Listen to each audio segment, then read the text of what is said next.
Hey guys, Harsh here and welcome back to Technolobe.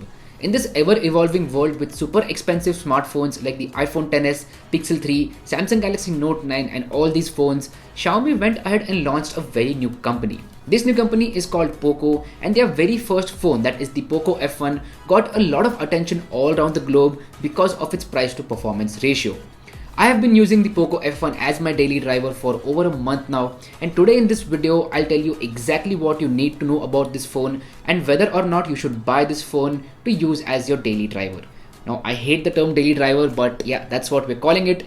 So moving apart from that, let's get right into my review.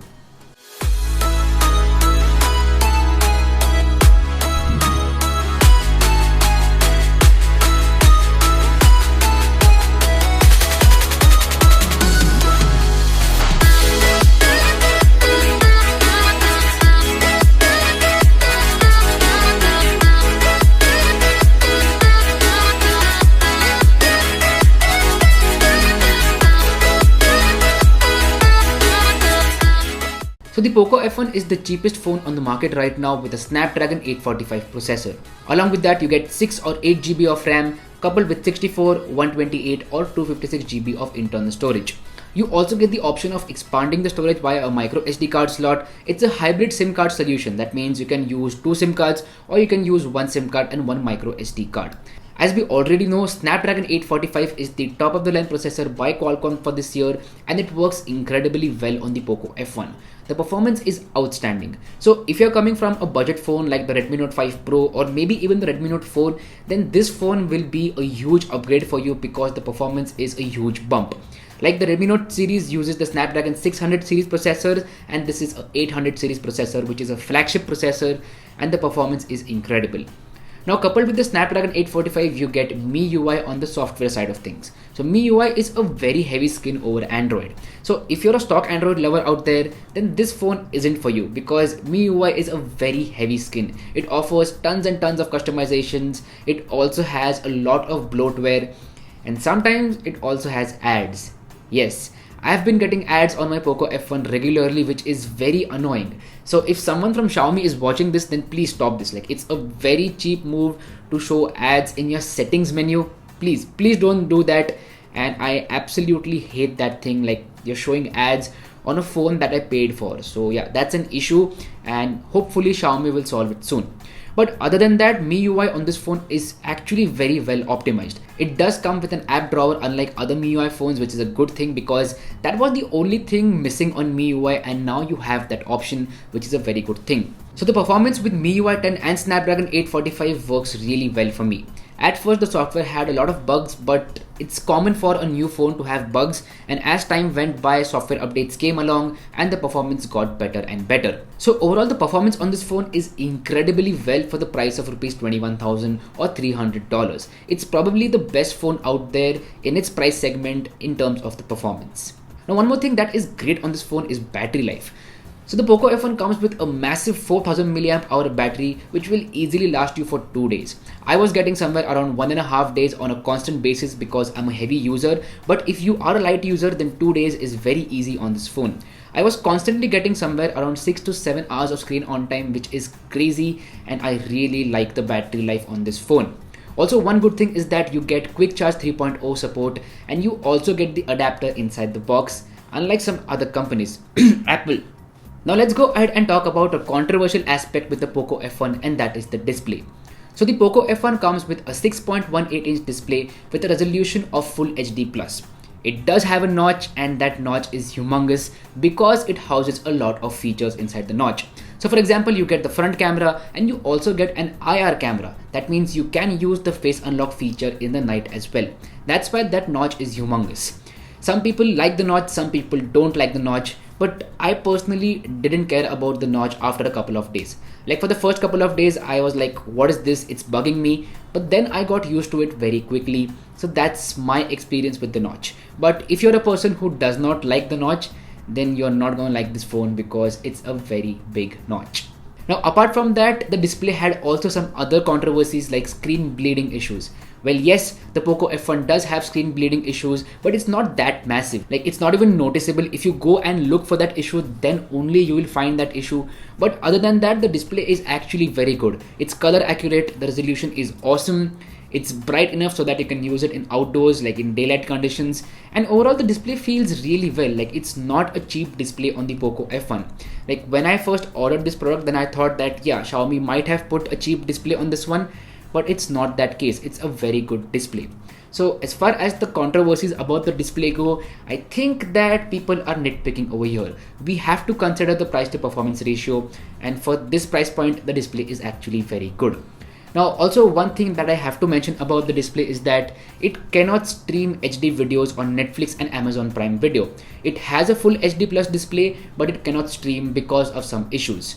So if you watch a lot of content on Netflix and Amazon Prime, then you should probably skip this phone because it cannot stream HD videos on those platforms. It can stream full HD videos on YouTube, so that's a good thing. So you can watch my videos in full HD, and while you're at it, you can also hit the subscribe button below. It's a red button, so please hit that. It would mean the world to me. Hashtag shameless plug. Okay, anyway, moving on, let's talk about the cameras on the Poco F1. So when you buy a smartphone in the budget segment, then you often expect that the camera won't be great. But the Poco F1 isn't like that. The camera on the Poco F1 is incredibly well. You might have seen MKBHD's review where he said that the camera is okayish, the dynamic range is there, but yeah, it's okayish. I cannot agree with that. The dynamic range on this phone is incredible. You can see in the sample images for yourself that the Poco F1 produces some really good results in terms of daylighting conditions and also in terms of low lighting conditions. Like, I don't know how MKBHD said that the camera is bad. Maybe he's not considering the price to performance ratio. I'm saying this again and again, but for this price point, this is probably the best camera phone out there.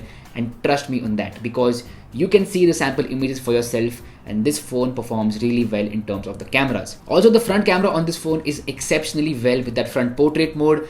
It has a lot of detail in it, and it clicks some really good selfies. We've seen this front camera in the Redmi Note 5 Pro and also in the Mi A2, and everyone loves this front camera from Xiaomi, so well done on that. Now, some people out there might ask, what about the Poco F1 versus the OnePlus 6 in terms of the cameras? Well, I've made an entire video about that. If you want to watch it, it will be linked in the I button over here and also in the description box below. So you can go ahead and watch that video for yourself, and you will get to know all about Poco F1 versus OnePlus 6. Okay, now let's move on to an aspect that I don't like about this phone, and that is the build quality. So this one comes with a plastic back panel. Xiaomi tells that it's a polycarbonate back panel. It's just a nicer way of saying that yeah, it has a plastic back panel, it's not premium at all. And yes, that's the case, it's not premium at all. It doesn't have that premium flagship feeling. Like when you hold a OnePlus 6 or maybe like the Samsung Galaxy S9 or the iPhone 10, then you feel like yeah, this is a substantial phone, it's a premium phone with premium materials, it looks good, and you get that feeling. But you don't get that feeling with the Poco F1. Poco F1 feels like a very basic phone, and it feels like a budget phone. So if you're looking for that premium feeling in a smartphone, then this isn't the smartphone for you. You should probably buy the OnePlus 6 because it has much better build quality, much better design, and it feels like a premium flagship. Also, with that plastic back panel, it makes the phone a lot heavier and thicker as well. So when you first hold this phone in your hand, your first reaction is going to be that, man, this is heavy. Like, this phone feels really heavy in the hand. Like, I've got used to it because I've been using it for more than a month. But as far as first impressions went, this phone felt really heavy. So please do make a note of that. Now, some good things about the Poco F1 are that it still retains the headphone jack, and the output from the headphone jack is incredible. So if you like to listen to music with the headphone jack, like if you still have headphones with the headphone jack, then you are in luck here because the headphone jack on this phone is really good. And as I mentioned, the output from the headphone jack is also really, really good. Also, Xiaomi claims that this phone has dual speakers, that is stereo speakers, but I think that feature is a gimmick.